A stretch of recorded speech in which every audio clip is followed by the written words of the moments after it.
दोस्तों नमस्कार। शपथ समाचार में आपका स्वागत है।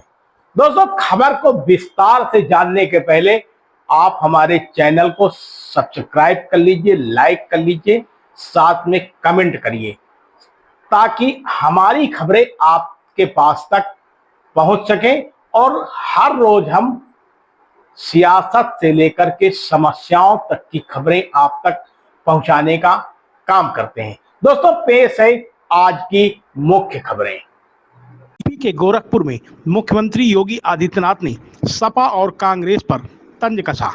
उन्होंने कहा कि अखिलेश यादव ने मोमबत्ती जलाने की बात कहकर अन्नदाता किसानों और कुम्हार समाज का अपमान किया है। उन्होंने सपा और कांग्रेस को कहा कि इन्हें राम भक्त नहीं माफ करेंगे, वे राम द्रोही ही नहीं, श्री कृष्ण द्रोही और सनातन पर्व के त्योहारों के द्रोही हैं। मुख्यमंत्री ने जलालुद्दीन उर्फ झांगुर बाबा का भी जिक्र किया और कहा कि हलाल सर्टिफिकेशन का जो पैसा आता है वे पैसा आतंकवाद के लिए, लव जिहाद के लिए और धर्मांतरण में दुरुपयोग होता है। गोरखपुर के बाबा यूपी के गोरखपुर में मुख्यमंत्री योगी आदित्यनाथ ने सपा और कांग्रेस पर तंज कसा। उन्होंने कहा कि अखिलेश यादव ने मोमबत्ती जलाने की बात कहकर अन्नदाता किसानों और कुम्हार समाज का अपमान किया है।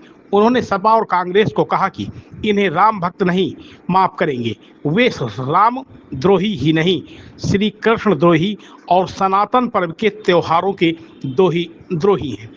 मुख्यमंत्री ने जलालुद्दीन उर्फ झांगुर बाबा का भी जिक्र किया और कहा कि हलाल सर्टिफिकेशन का जो पैसा आता है वे पैसा आतंकवाद के लिए, लव जिहाद के लिए और धर्मांतरण में दुरुपयोग होता है।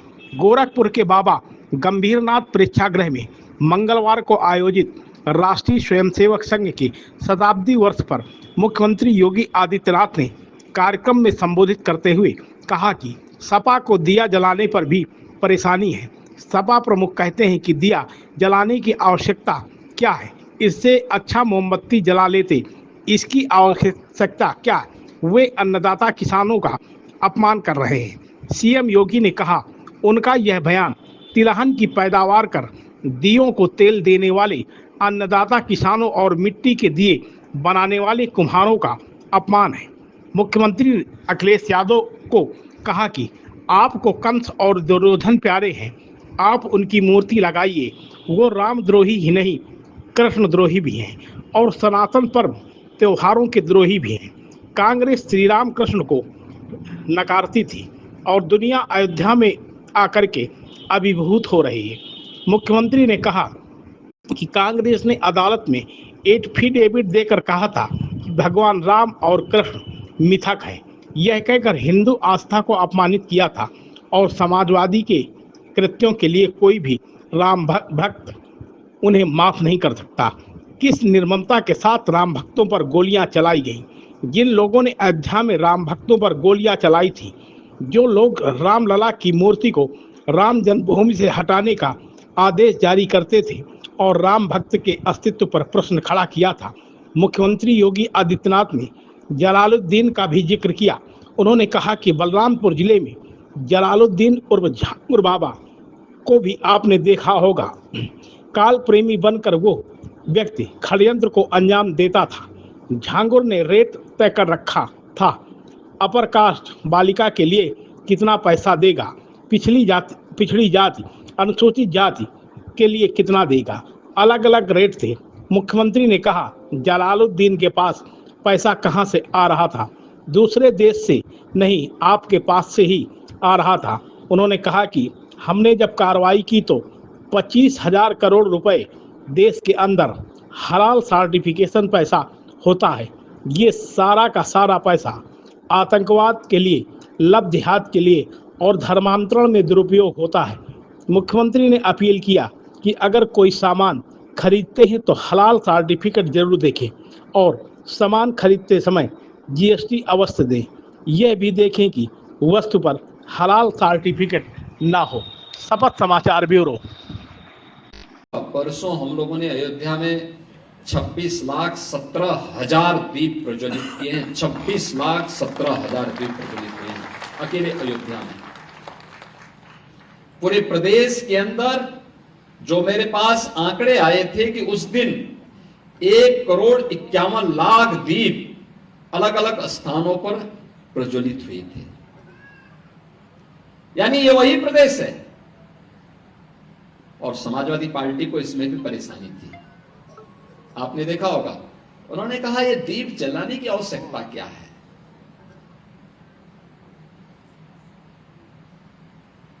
प्रश्न देखिए आप, उन्होंने कहा इससे अच्छा मोमबत्ती जला लेते, इसकी आवश्यकता क्या है। यानी वो अन्नदाता किसान का अपमान कर रहे हैं, क्योंकि जो तेल आएगा वो किसान के पास से तो आएगा। मिट्टी का बर्तन जो बना रहा है हमारा कुमार और प्रजापति समुदाय का व्यक्ति बना रहा है, वो कंस और दुर्योधन प्यारे हैं, आप उनकी लगाइए, ठीक बात है। और यही बात उन्होंने इस बार यहां पर भी कही दीपावली के अवसर पर। यानी वे रामद्रोही ही नहीं हैं, कृष्ण द्रोही भी हैं और सनातन पर्व और त्योहारों के द्रोही भी हैं। किस प्रकार का दोहरा चरित्र लेकर के लोग कार्य करते हैं, यही परिवर्तन है। कांग्रेस श्री राम को नकारती थी, श्री कृष्ण को नकारती थी। आज दुनिया अयोध्या में आकर के श्री राम जन्मभूमि में रामलला का दर्शन कर रही है और अभिभूत होती है। मैंने वह दृश्य देखा है जब अयोध्या धाम में 22 जनवरी 2024 को प्रधानमंत्री मोदी जी के कर कमलों से रामलला विराजमान होने के उपरांत उस दिन समाज के अलग अलग नेतृत्व वर्ग ने अयोध्या धाम में दर्शन किया था, रामलला का दर्शन किया था। लेकिन मुझे इस बात की जानकारी थी कि 5 लाख लोग अयोध्या धाम में पहले से ही रुके हुए हैं, अलग अलग आश्रमों में, अलग अलग स्थानों पर, और ये लोग अचानक दर्शन करने के लिए निकलेंगे। हम लोग प्रातः काल ही अयोध्या धाम पहुंच गए थे व्यवस्था देखने के लिए, क्योंकि श्री राम मंदिर पहले पहले बना था, अन्य कार्य भी चल रहे थे। अचानक भीड़ होगी, कैसे सब संभाली जाएगी व्यवस्था। मैं बहुत चक्का व्यवस्था में लगे हुए स्वयंसेवक और पुलिस के कार्मिक तो उस अभियान के साथ समर्पण भाव के साथ जुटे थे। लेकिन जो सबसे बड़ी बात मुझे देखने को मिली थी, देश और दुनिया से आया हुआ व्यक्ति जो आता था, कोई जमीन को चूमता था, कोई पिलर को पकड़ता था, किसी की आंखों से आंसू आ रहे हैं। हम पूछते थे आंखों से आंसू क्यों। मैं इसलिए पूछता था, ऐसा तो नहीं कि किसी ने इनके साथ दुर्व्यवहार किया हो या कोई अन्य घटना इनके साथ घटित हो गया हो। उन्होंने कहा साहब एक खुशी के आंसू है, हम कभी सोचते भी नहीं थे ये हो पाएगा, ये हो गया है, इसलिए खुशी के आंसू हैं कि हम भी रामलला के दर्शन कर पा रहे हैं। 500 वर्षों की किसी पीढ़ी ने, कई पीढ़ियां आई गई, लेकिन कोई दर्शन नहीं कर पाया, आस लगा करके चले गए। लेकिन ये हमारी पीढ़ी का सौभाग्य है कि हमें ये अवसर प्राप्त हुआ है और इसी के लिए कृतज्ञता ज्ञापित करने के लिए हम लोग आए हैं। ये मेरी खुशी के आंसू हैं। अगर उन भावनाओं को समझने का कार्य कांग्रेस ने किया होता, जिन्होंने सुप्रीम कोर्ट में एफिडेविट दिया था कि राम एक मिथक हैं, कृष्ण एक मिथक हैं, यानी एक काल्पनिक पात्र मान करके इन्होंने उस समय हिंदू आस्था को अपमानित करने का काम किया था। और समाजवादी पार्टी तो अपनी कृत्यों के लिए जीवन में कभी भी कोई भी श्री राम भक्त उसे माफ नहीं कर सकता। किस निर्ममता के साथ राम भक्तों पर गोलियां चलाई गई थी। जिन लोगों ने अयोध्या में राम भक्तों पर गोलियां चलाई थी, जो लोग रामलला की मूर्ति को राम जन्मभूमि से हटाने के लिए आदेश जारी करते थे, और जिन लोगों ने राम के अस्तित्व पर ही प्रश्न खड़ा करने का प्रयास किया था, आज उसी अयोध्या में जब लाखों लाख दीप प्रज्वलित होकर के प्रकाशमान होते हैं, एक नई आभा बिखेरते हैं, तो अयोध्या दुनिया की सबसे सुंदरतम आध्यात्मिक और सांस्कृतिक नगरी के रूप में अपनी आभा को दुनिया में वैश्विक पटल पर बिखेरती हुई दिखाई देती है। अब याद करिए, गत वर्ष अकेले अयोध्या धाम में 6 करोड़ से अधिक श्रद्धालु आए थे दर्शन करने के लिए, श्री राम जन्मभूमि में दर्शन करने के लिए। यानी यह एक नई यात्रा है। आप देख रहे हैं शपथ समाचार।